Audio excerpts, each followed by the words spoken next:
The smoldering multiple myeloma is an area that has gone quite a bit of change over the past few years, both in terms of how we diagnose it, how do we distinguish that from active myeloma, and the whole question around risk stratification for this revised group of smoldering patients. And finally, and most importantly, the concept of early intervention in these high-risk patients should be, and what, if we do, what form should it take? So the talk is essentially um, giving an overview of the current approach to the diagnosis and risk stratification, some new data regarding how we risk stratify these patients, and how we should be approaching them from the point of view of therapy or therapeutic intervention um, in terms of the benefits and downside. The diagnostic criteria was revised a few years ago for myeloma.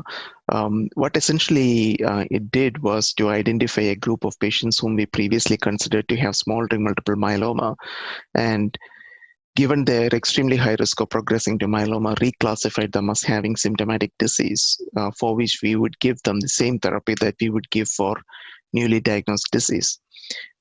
Clearly, that was much needed in terms of advancing, in terms of reflecting our improvement in understanding the disease biology, as well as improvements in therapy over the years. What it did, though, is that it did remove some of those highest risk patients out of that smoldering myeloma diagnostic bucket, which meant that the remaining patients did not have as much of a risk for progression as did the patients before the reclassification. So we decided to develop new risk stratification criteria. And based on some initial work done at Mayo Clinic, we did a large international myeloma working group study looking retrospectively at data from multiple centers. And I came up with a risk stratification model that uses the serum M spike level, the free light chain ratio, as well as the um, percentage of bone marrow plasma cells. And we also added some additional information regarding the presence of cytogenetic abnormalities. So using the more revised or the revised criteria for risk stratification, now we can identify a group of patients with extremely high risk of progression to myeloma, though it does not quite meet the same criteria or the degree of risk that we observed in those patients that are currently considered as active myeloma. Nevertheless, this high-risk group represents a group of patients who can be considered for early intervention based on some of the phase 3 trials that have already reported, but more importantly, consider them for clinical trials. Now, what we know from an early intervention standpoint is that now there are 2 phase 3 trials that have shown that early intervention in patients with high-risk smoldering myeloma using lenalidomide with or without dexamethasone can lead to improved progression-free survival, and as the Spanish have shown, maybe even improved overall survival. The disadvantage of some of the studies has been, especially the first study from Spain, was that these patients were not classified as smoldering using the strict criteria that we use today.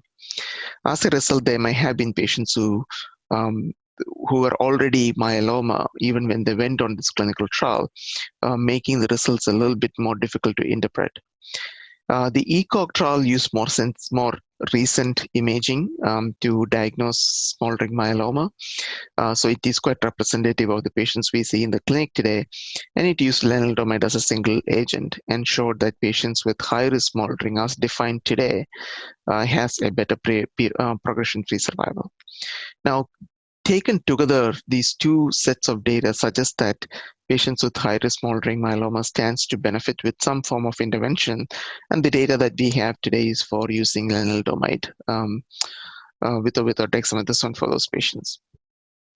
However, an important question that is unanswered is whether these patients with high-risk smoldering, are they better off being treated with a low dose of standard therapy with the goal of preventing, or can we treat them with more myeloma type regimens to try and see if we can maybe eradicate some of those myeloma cells or significantly delay the development of active disease.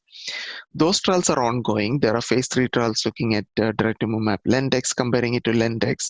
There are also single-arm trials looking at 4 drug combinations with or without transplant for this patient population. So the field is rapidly evolving in terms of trying to identify what is the optimal strategy to achieve the best outcomes in patients with smoldering myeloma.